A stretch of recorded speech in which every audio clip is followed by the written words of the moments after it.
How many of you folks out there are tired of being tired? You know that feeling when you just can't seem to get a good night's sleep? You're tossing and turning, staring at the ceiling and waking up feeling just as exhausted as when you went to bed. Well, I'm here to tell you, you're not alone. Many seniors struggle with sleep, but the good news is it doesn't have to be that way. You see, as we get older, our bodies change, and so do our sleep patterns. But what many people don't realize is that some of the habits we've developed over the years could be sabotaging our sleep. That's right, those seemingly harmless things you do every day could be the very reason you're not getting the restful sleep you deserve. So, in this video, we're going to dive deep into 5 common habits that are keeping seniors from getting a good night's sleep.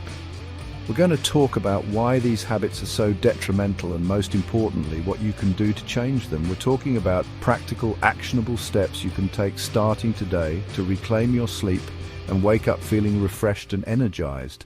Let's get started. Let's talk about caffeine. Now, I get it. Many of you love your morning coffee or tea. It's a ritual, a way to start the day. But here's the deal, folks. Caffeine is a stimulant and it stays in your system a lot longer than you might think. You might be surprised to know that caffeine can have a half-life of up to 5 hours. That means that if you're having a cup of coffee in the afternoon, half of that caffeine is still buzzing around in your system come bedtime. Now, you might be thinking, Dr. Phil, I can fall asleep just fine after my evening tea, and you might be right. But here's the thing, even if you can fall asleep, caffeine can mess with the quality of your sleep. It can keep you from reaching those deep restorative stages of sleep that your body needs to repair and recharge. So what's the solution?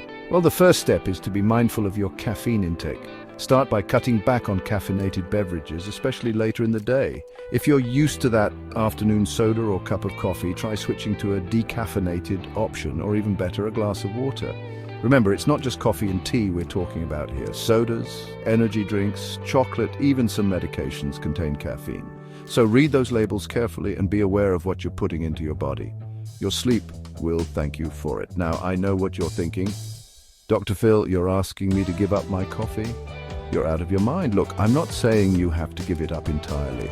But if you're serious about improving your sleep, cutting back on caffeine, especially in the afternoon and evening, is a crucial step. Remember, we're talking about making small changes that can have a big impact on your overall health and well-being. And trust me, when you start waking up feeling refreshed and energized, you'll be glad you made the switch. All right, folks, let's talk about another sleep saboteur: electronic devices. And I'm not just talking about your TV, although that's a big one too. I'm talking about your phones, your tablets, your e-readers, anything with a bright, glowing screen. See, these devices emit something called blue light, and blue light is a real sleep stealer. Why? Because blue light messes with your body's natural sleep-wake cycle, also known as your circadian rhythm. Here's how it works. Your body produces a hormone called melatonin that helps regulate your sleep cycle. When it starts getting dark outside, your brain gets the signal to start producing melatonin, making you feel sleepy. But when you expose yourself to blue light, especially in the hours before bed, it throws a wrench in the whole system. That blue light tells your brain to stop producing melatonin, essentially tricking it into thinking it's still daytime. And when your melatonin levels are out of whack, you guessed it, you end up with difficulty falling asleep, staying asleep, and waking up feeling refreshed. So what's the solution? Well, the best thing you can do is create a digital sundown routine. That means putting away all electronic devices at least an hour, preferably 2, before bed. I know, it's tough. We're so used to having our phones by our side 24/7. But trust me, your sleep is more important than scrolling through social media or catching up on emails. Instead of reaching for your phone, try reading a book, taking a warm bath, or spending time with loved ones.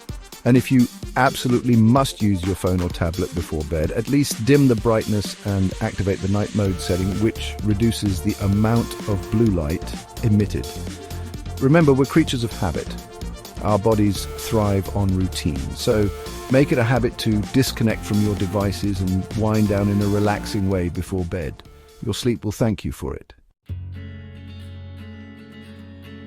Chapter 3, Late Night Snacking: Why Eating Before Bed is a Recipe for Sleepless Nights. Now let's talk about something near and dear to all of our hearts' food, specifically eating late at night. Listen, I understand sometimes you get a late night craving, or you just can't resist that midnight snack. But the truth is, eating a heavy meal close to bedtime can wreak havoc on your sleep. When you eat a big meal, your body goes into overdrive to digest all that food. Your digestive system is working overtime, and that can lead to indigestion, heartburn, and other digestive discomforts that make it difficult to fall asleep and stay asleep. Not only that, but eating late at night can also mess with your body's natural sleep-wake cycle. Remember that hormone melatonin we talked about earlier? Well, eating late at night can suppress melatonin production, making it harder to fall asleep. So what's the solution? The key here is to be mindful of when you eat and what you eat. Try to finish your last meal at least 2 to 3 hours before bedtime. That gives your body enough time to digest your food before you hit the hay. And when it comes to late night snacks, opt for something light and easy to digest, like a small bowl of cereal with milk or a piece of fruit. Avoid heavy, greasy or spicy foods that can keep you up at night. Remember, it's all about making healthier choices that support your overall well-being. And when it comes to sleep, sometimes the best thing you can do is give your body a break from digesting and allow it to focus on getting the rest it needs. Chapter 4. The Nap Trap. Why long daytime naps are sabotaging your sleep. Now let's talk about naps. Naps can be a good thing, especially as we get older. A short nap can help boost your energy levels and improve your mood.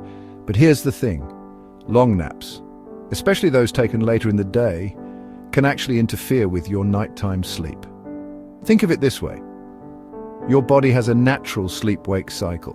When you take a long nap, you're essentially throwing off that cycle. You're telling your body it's time to sleep when it should be awake and alert. And when it comes time for bed, your body is confused. It's like saying, wait a minute, I already slept for 2 hours this afternoon. Why am I tired now? So what's the solution? If you're going to nap, keep it short and sweet. Aim for a 20 to 30-minute power nap in the early afternoon. That's enough time to rest and recharge without interfering with your nighttime sleep. And avoid napping later in the day, as this can make it harder to fall asleep at night. Remember, the goal is to work with your body's natural sleep-wake cycle, not against it. Now, I understand that some people rely on naps to get through the day. If you find yourself feeling excessively sleepy during the day, it's important to talk to your doctor. There could be an underlying medical condition that's affecting your sleep. Chapter 5. The Power of Routine. Why a consistent sleep schedule is key to better sleep. Let's talk about the importance of consistency. Just like children thrive on routine, so do our bodies. And when it comes to sleep, having a consistent sleep schedule is crucial. That means going to bed and waking up around the same time every day, even on weekends. I know. Weekends are for sleeping in, but trust me, when you stick to a consistent sleep schedule, you're helping to regulate your body's natural sleep-wake cycle, making it easier to fall asleep and wake up feeling refreshed. Think of it like setting an alarm clock for your body. When you go to bed and wake up around the same time every day, your body knows what to expect. It starts producing melatonin at the right time, making you feel sleepy at night, and it stops producing melatonin in the morning, helping you wake up feeling alert and energized. So, how do you create a consistent sleep schedule? Start by setting a regular bedtime and wake-up time. Choose times that work for you and your lifestyle, and then stick to them as closely as possible, even on weekends. It might take some time for your body to adjust to a new sleep schedule, but be patient and consistent. Eventually, your body will get the hang of it, and you'll start to see a real difference in your sleep quality. Remember, consistency is key. The more consistent you are with your sleep schedule, the better your body will become at regulating your sleep-wake cycle, leading to more restful and rejuvenating sleep. Chapter 6. Sleep your way to better health. So there you have it, folks. 5 common habits that could be sabotaging your sleep and practical steps you can take to change them. Remember, getting a good night's sleep is essential for your physical and mental health. It's just as important as eating right and exercising. By making these small changes to your daily routine, you can improve your sleep quality, boost your energy levels, and feel your best. Don't let these bad habits steal another night of sleep from you. Take control of your sleep and start waking up feeling refreshed, rejuvenated, and ready to take on the day. And remember, if you're struggling with sleep, don't hesitate to talk to your doctor. There might be an underlying medical condition that needs to be addressed. Sweet dreams, everyone.